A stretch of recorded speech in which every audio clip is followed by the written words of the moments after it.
आज हम लोग डिस्कस करेंगे मोशन अंडर ग्रेविटी के इसमें हम लोग फ्री फॉल मोशन को बेसिकली डिस्कस करेंगे कि जब कोई भी बॉडी जो है फ्री फॉल मूव करती है या किसी भी बॉल को जब आप अपवर्ड थ्रो करते हैं तो ग्रेविटी के अंडर जो मोशन है उसमें ग्रेविटी कैसे एक्ट करती है और ग्रेविटी को यूज करते हुए हम लोग कैसे इनिशियल वेलोसिटी और फाइनल वेलोसिटी कैलकुलेट करते हैं किसी भी ऑब्जेक्ट की। तो इसमें पहले हम लोग डिस्कस करेंगे फ्री फॉल मोशन को।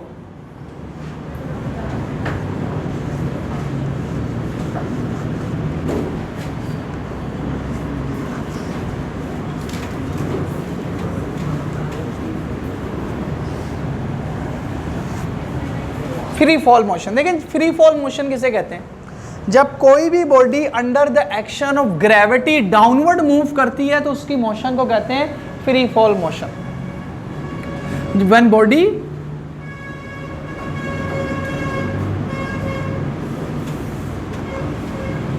motion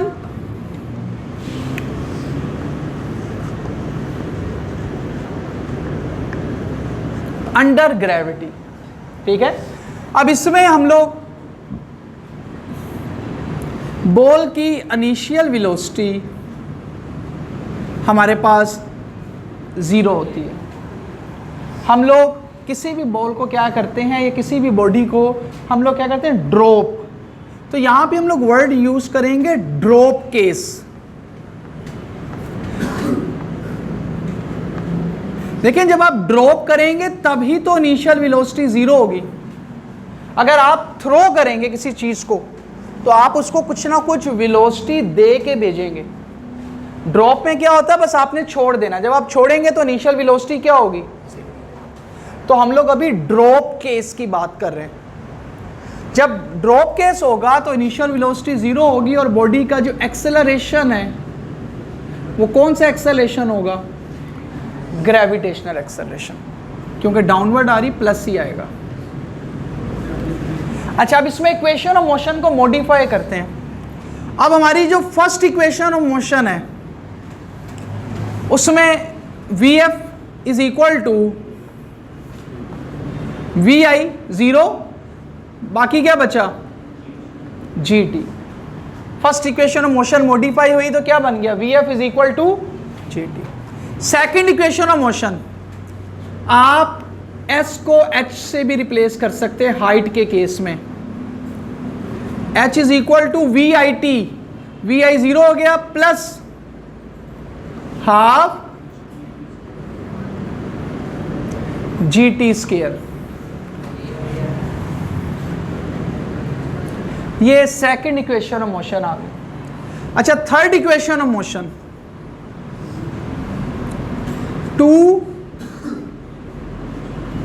2GH is equal to VF square. ये हमारे पास कौन सी इक्वेशन ऑफ मोशन है? Third equation of motion. अब ये तीनों इक्वेशन ऑफ मोशन को हमने मॉडिफाई कर दिया और हमने ड्रॉप केस के पॉइंट ऑफ व्यू से तीनों इक्वेशन को लिख दिया। ड्रॉप केस के पॉइंट ऑफ व्यू से अब अगर बॉडी अपवर्ड मूव करती है, इन अपवर्ड केस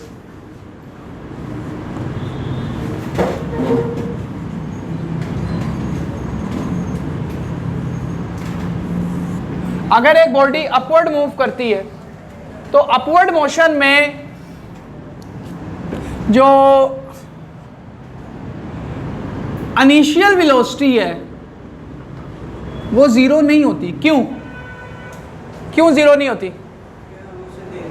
क्योंकि हम उसको वेलोसिटी दे के फेंक रहे होते हैं, तो इसलिए जब ऐसे तो बॉडी थ्रो होगी नहीं ना, तो इसलिए इनिशियल वेलोसिटी 0 नहीं होती। लेकिन जब बॉडी एक हाईएस्ट पॉइंट पर जाएगी, देखिए आपने इस बॉल को अगर अपवर्ड थ्रो करना है तो आप उसको कुछ ना कुछ इनिशियल वेलोसिटी दे के भेजेंगे और जब ये बॉल हाईएस्ट पॉइंट पर जाएगी तो हाईएस्ट पॉइंट पर इसकी फाइनल वेलोसिटी क्या हो जाएगी? इसका मतलब अपवर्ड केस में फाइनल वेलोसिटी हमारे पास क्या होती है? 0। तो यहां से हमारे पास फर्स्ट इक्वेशन ऑफ मोशन क्या बनेगी? Vf is equal to Vi plus ये आ जाएगा 0 इज इक्वल टू Vi, अब अपवर्ड किया ना, माइनस GT। एक्सेलरेशन जो है वो माइनस आएगा इस केस में, क्योंकि अपवर्ड बॉडी जा रही। तो V I is equal to G T. ये फर्स्ट इक्वेशन ऑफ मोशन आ गई। Second equation of motion, S is equal to V I T minus half G T square. Third equation of motion, minus two G H is equal to V F square minus V F तो zero होना ना, zero minus V I square. और यहां से V I किसके equal आ गया,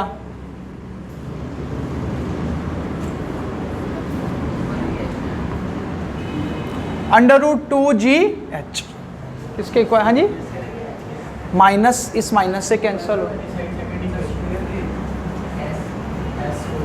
ये तो वही है। तो थर्ड इक्वेशन ऑफ मोशन, हाँ कर दें, इसको h से रिप्लेस करना है तो h से रिप्लेस कर दें। अगर s भी लिख देंगे तो कोई मिस्टेक नहीं है, लेकिन g की वैल्यू में अगर कोई प्लस माइनस गलत किया तो मिस्टेक काउंट होगी। ठीक है, अब इससे रिलेटेड MCQs आते हैं।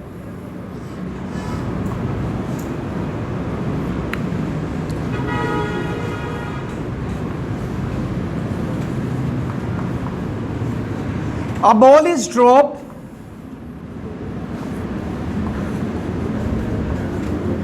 from a height h।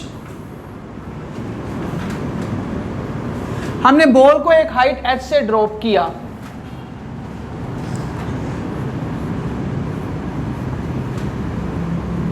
After 3 second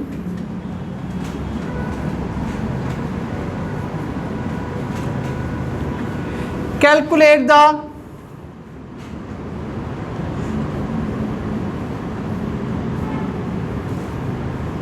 distance covered by ball। 3 second के बाद बताएं बॉल ने कितना डिस्टेंस कवर किया। जी बताएं।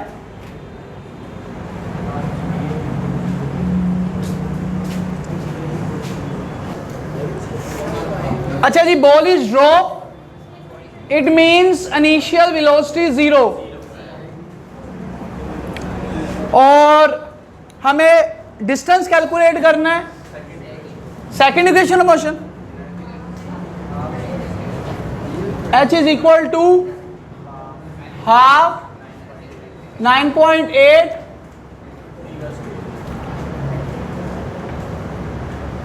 कितना आंसर आया, 44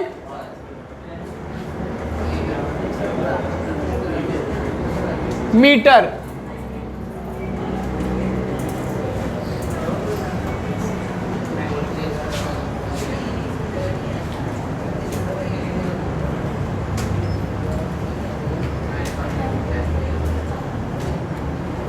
A body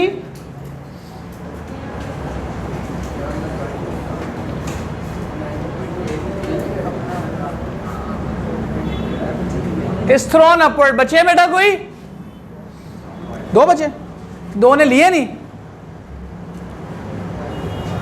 सारे पूरे हो गए, 2 दे अब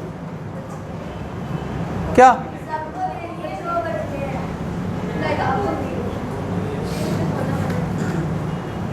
दो बच गए हैं। अच्छा हाँ, एक वो लड़का खुद चला गया, एक एक्स्ट्रा आ गया। चलें इसको भी फ्रीज़र में रखवा देते हैं, मर्जी है आपकी, सरकार का लंगर है, दांत तो ना लगाएं। अच्छा अभी body is thrown upward,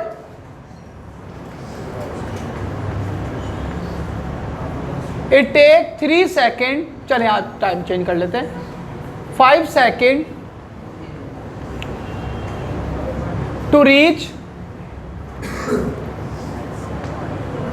maximum height. Calculate its initial velocity and height। जल्दी से।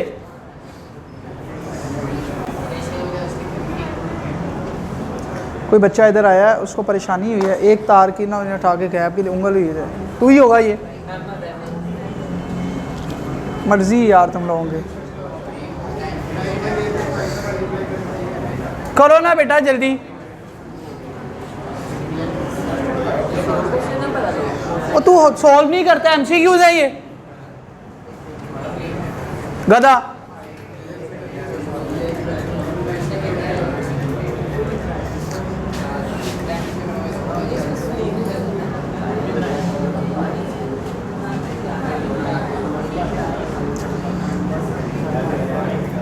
यार पढ़ो, मनहूस मानो की तरह बैठे रहते हो। नहीं, कराची में कहते ना बड़े मनहूस लग रहे हो तुम। कुछ लिखा करो यार, ऐसे देखते रहोगे ना तुम लिख रहे हो ना तुम लिख रहे हो। तस्वीर किसकी खींचनी है, सॉल्व करना है।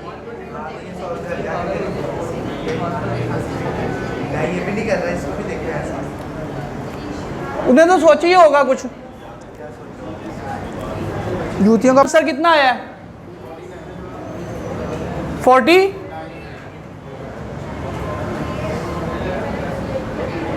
और हाइट का आंसर कितना है? 122 पॉइंट।